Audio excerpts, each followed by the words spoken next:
Today, we're going to discuss what a recession is and why it's important. What is a recession? Why is it important? A recession is a period of deep decline in economic activity. What does that mean? For a period of time to be labeled as a recession, this economic drop-off must permeate throughout the entire economy and not be limited to just one area. Oh, okay. For a recession to occur, this economic decline must be both significant and persistent. You've got to be persistent to accomplish anything. And you've got to be significant for anyone to care. Wow, some deep life lessons there. So how does a recession affect the economy? Pretty much everything goes down, including economic output, consumer demand, and employment. So it's harder to get a job during a recession? It's one of the toughest times to get a job, as hiring usually goes down and unemployment rates go up. But it's absolutely still possible to find a job during a recession. So how do we know if we're in a recession? A simple rule of thumb is that if the economy suffers 2 consecutive quarters of decline in gross domestic product, GDP, then it's likely a recession. Okay, what? Although that rule of thumb helps, understand that ultimately a recession is a judgment call. In the US, it's not decided by some math formula, it's decided by a group of people. So who decides if the economy is in a recession or not? The National Bureau of Economic Research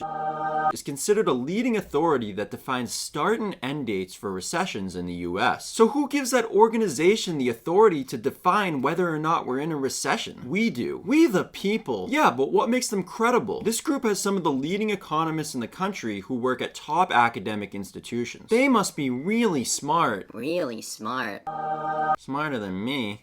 Know that recessions are a normal part of the business cycle. What is the business cycle? It's a way to view the growth and evolution of an economy. There are 4 parts. First, there's the expansion phase. Second, there's the peak, the highest point. Third, there's the contraction phase. And fourth, there's the trough, the lowest point. Interesting. Through this lens, we can see that a recession starts at phase 2, the peak, the highest point, and it continues through phase 3, the contraction phase, and it ends at phase 4, the trough, the lowest point, where it then bounces back up as it returns to the expansion phase, and the cycle starts all over again. So how do we know when a recession starts and ends? Recession start and end dates are always defined after the fact. Once more time goes by, the National Bureau of Economic Research can use its data to see the economic peaks and troughs more clearly. That makes sense. If a recession goes on for long enough, you'll know that you're in it because you'll see it all over the news. They love that stuff, huh? Yes, they do. What are some examples of recessions in the past? In the 21st century, we've experienced 3 recessions in the US. First, there was a recession in 2001, also known as the dot-com recession. Second, there was a recession from December 2007 to June 2009, also known as the Great Recession. And most recently, there was a recession in 2020, also known as the COVID-19 recession. Wow. So how long do recessions normally last? They can last months or even years. There's no set time frame, but they generally last anywhere from 6 to 18 months. That's a pretty wide time frame. Let's split the difference and say 12 months then. Let's look at how long each of the last 3 recessions has lasted. Okay. First, the dot-com recession lasted around 8 months from March 2001 to November 2001. That seems pretty normal. Second, the Great Recession lasted 18 months from December 2007 to June 2009. Wow, that is a great recession.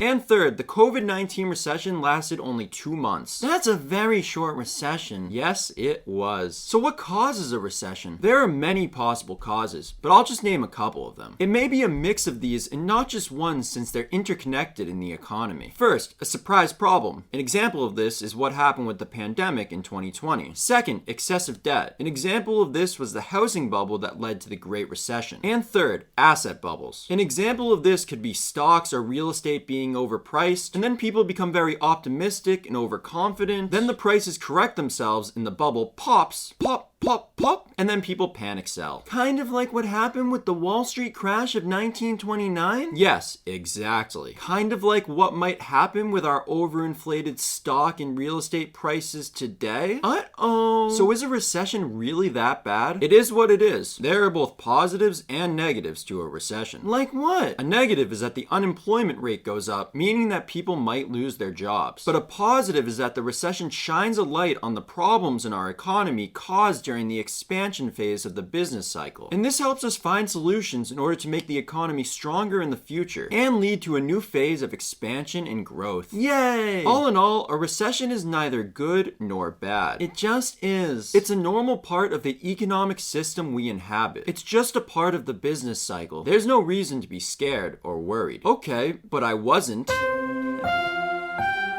Conscious Money School. Money.